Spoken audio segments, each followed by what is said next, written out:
Boa noite, bem-vindos aqui ao canal para esta live de domingo, completamente fora do horário habitual, mas hoje passei horas aqui com problemas com a internet, ainda não estão inteiramente resolvidos, mas espero que eu consiga fazer essa transmissão. Uma transmissão que não será tão longa ou não terá a duração habitual, será mais curta, mas que será de um tema, sobre um tema muito e muito importante nestes momentos que o Brasil atravessa. Antes de tudo, queria saudar aqueles que já estão aqui, saudar especialmente o meu amigo Assis Robert, que sempre ajuda a fazer aqui a moderação das lives do canal, e saudar a todos que tiveram a paciência de estar aqui, de esperar. Eu me atrasei um pouco porque estava numa outra live falando sobre o 7 de setembro, e é sobre o momento que o Brasil atravessa que eu gostaria de conversar aqui. Conversar aqui não do ponto de vista meramente político, não do ponto de vista meramente dos acontecimentos, mas dessa dimensão que é a dimensão providencial do Brasil. Ou seja, o Brasil tem uma história. O Brasil, eu outro dia tive a alegria de fazer uma live com o padre Vander e falámos muito disso. O Brasil tem uma dimensão providencial desde a sua fundação, desde o primeiro momento em que os portugueses chegaram aqui, se encontraram com os indígenas. Nós tivemos os índios que se mancomunaram ou se comungaram, melhor dizendo, com os portugueses naqueles momentos místicos e naqueles momentos tão sagrados em que uma cruz foi levantada, eles ajudaram a carregar essa cruz até ela chegar ao local onde ia ser fincada.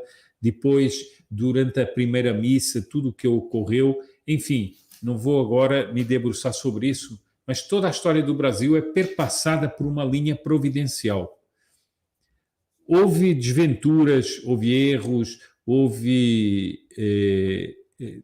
talvez desvios, mas nos momentos certos a providência interferiu e levou sempre o Brasil a bom termo. E apesar de todas as forças antagônicas e todas as forças nefastas que sempre tentaram destruir o Brasil, sempre tentaram dilacerá-lo, o Brasil chega ao século XXI com esse tamanho gigantesco, com essa unidade territorial extraordinária, com essa pujança de material inacreditável, com essa pujança de povo que é um dos povos que hoje alimenta o mundo, né? Só para falar disso, de homens que largam os seus hábitats naturais e vão desbravar internamente esse território continental que é o Brasil e que continua a ser esse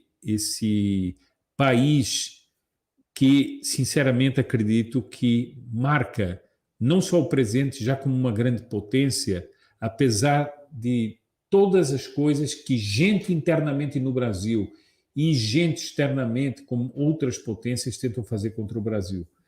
Eu chamo a atenção, eu fiz, há uns 13 dias atrás, fiz uma live que está no meu canal e convido a todos aqueles que ainda não viram essa live que a vejam.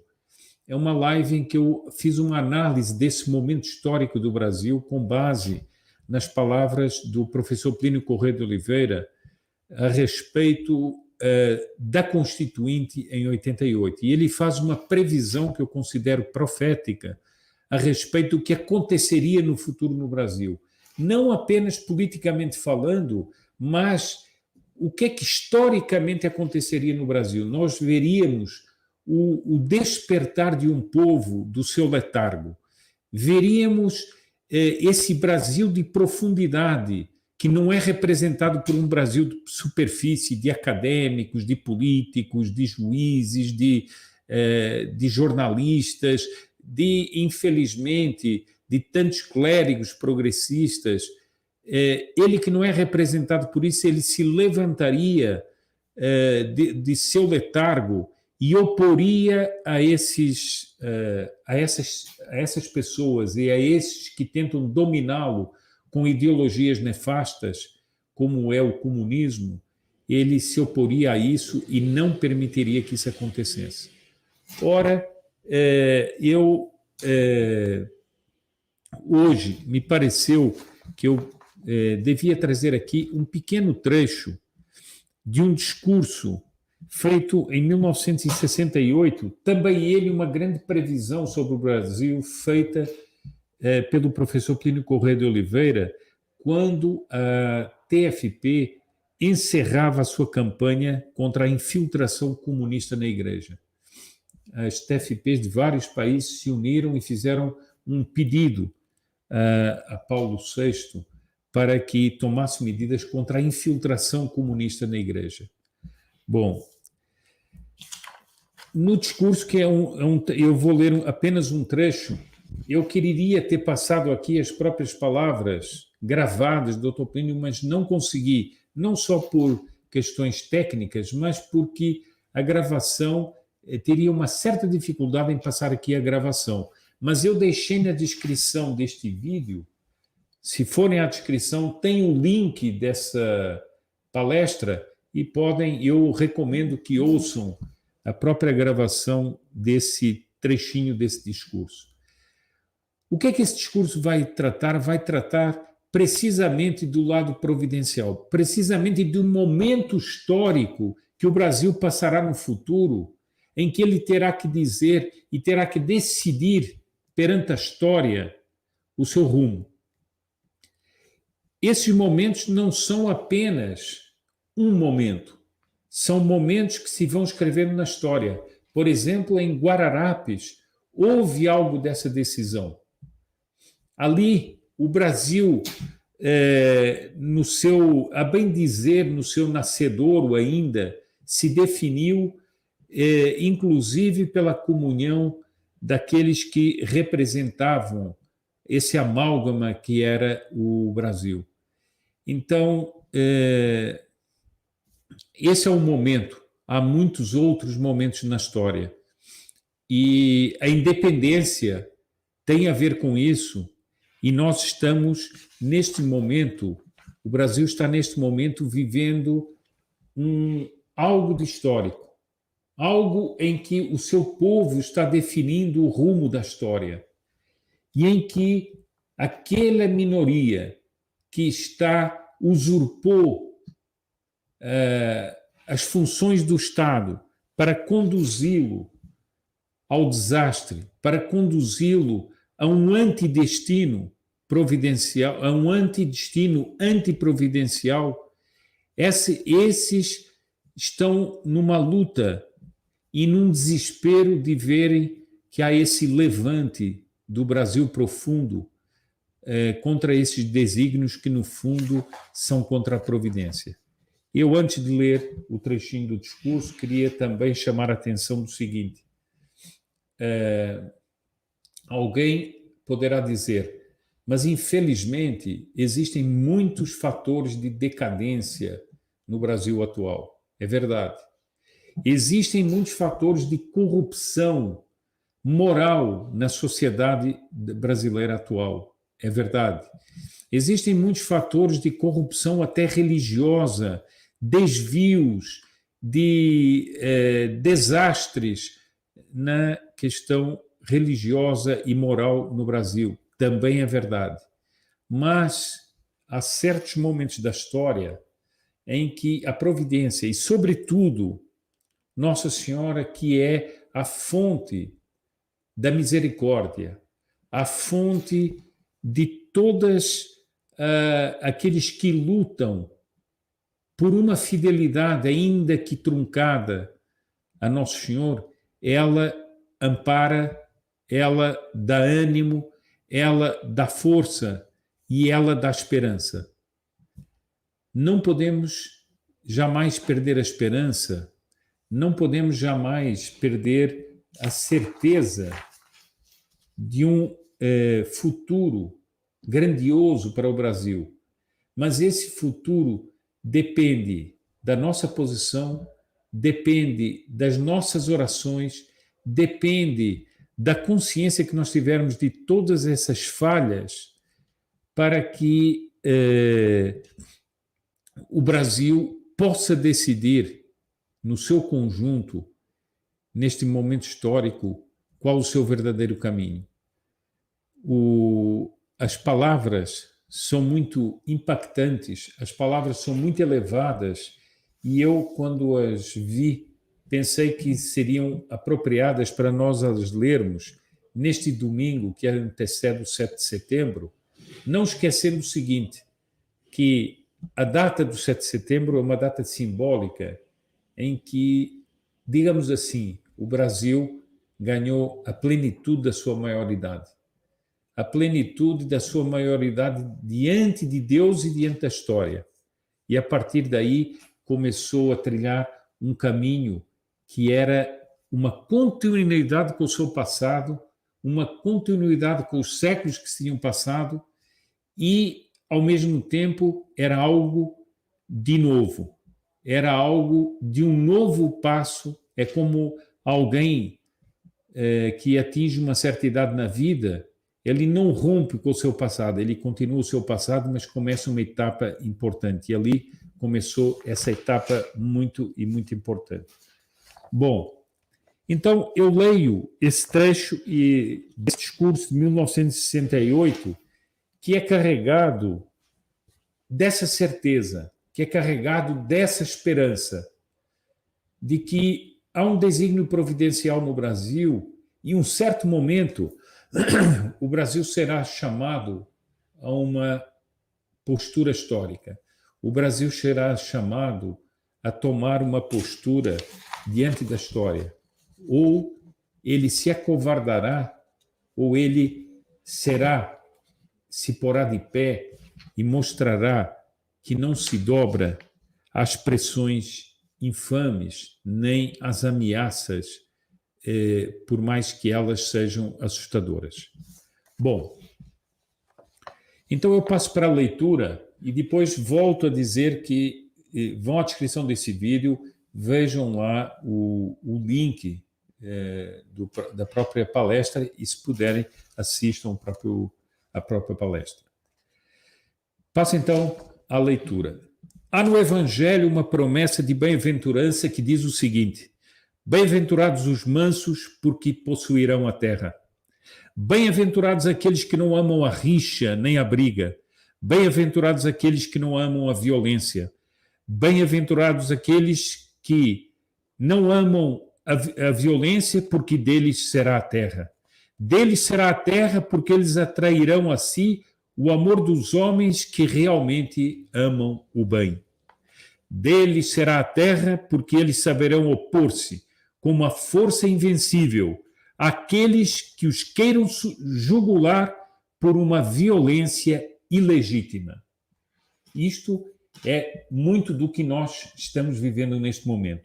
Aqueles que querem jugular o nosso povo e o nosso país por uma violência ilegítima.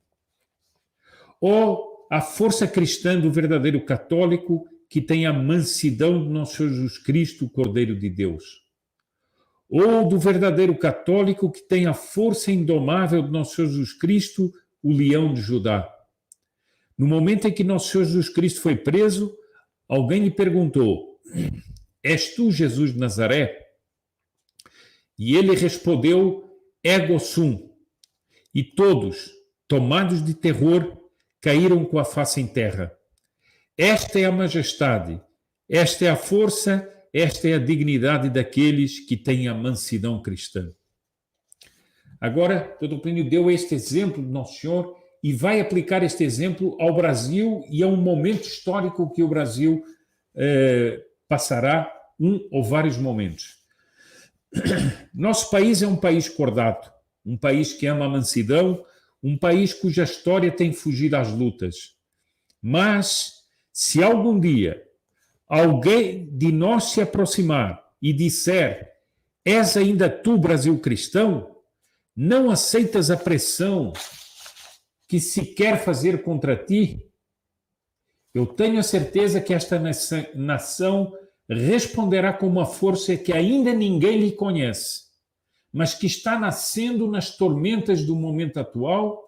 Ela responderá ego sum. E todos os ditadores, todos os agitadores serão obrigados a se prostrar. E os agitadores cairão por terra, porque conhecerão isto, que existe, entre outras coisas, de autenticamente novo no Brasil novo. É a decisão de progredir fiel a si mesmo e fiel à tradição cristã, fiel à família, fiel à propriedade e de lutar com uma força que impressionará o mundo contra quem quer que imagine que sua mansidão é moleza e que contra ele pressões possam trazer resultado. Bem, aqui termina esse trechinho que eu estava querendo ler aqui com todos. Por quê? Porque me parece um trecho que fala muito da certeza, um trecho que fala muito da esperança, um trecho que fala muito de algo surpreendente que haverá no Brasil, que é um Brasil novo, como diz aqui o Dr. Plínio,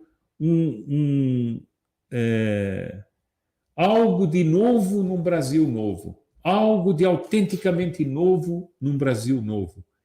É assim que nós esperamos, é assim que nós pedimos a Nossa Senhora Aparecida, que, além de padroeira, é rainha do Brasil e que, portanto, ela saiba velar por esse povo e saiba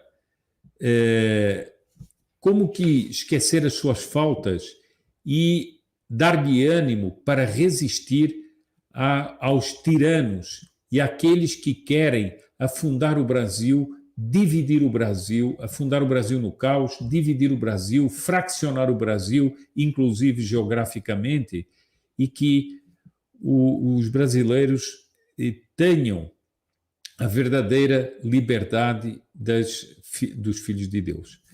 Então, eu termino por aqui. Vou só ver se houve alguma contribuição aqui. Assim, não houve. E estou só... não deixar ninguém esquecido aqui. Pronto.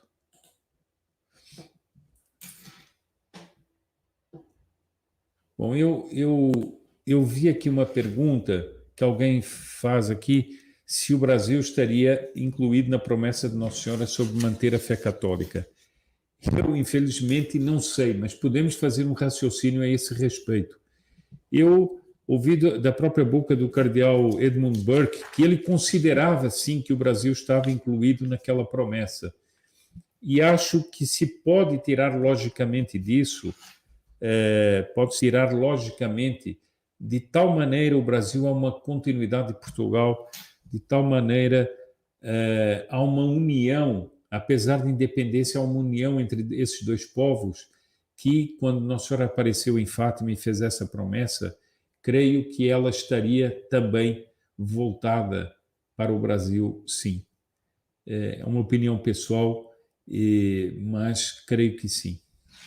Bem, eu, portanto, me despeço de todos, agradeço a paciência que tiveram e desejo um fim de domingo abençoado, um fim de domingo protegido e uma semana cheia da proteção daquela que é não só a padroeira como a rainha do Brasil, Nossa Senhora Aparecida.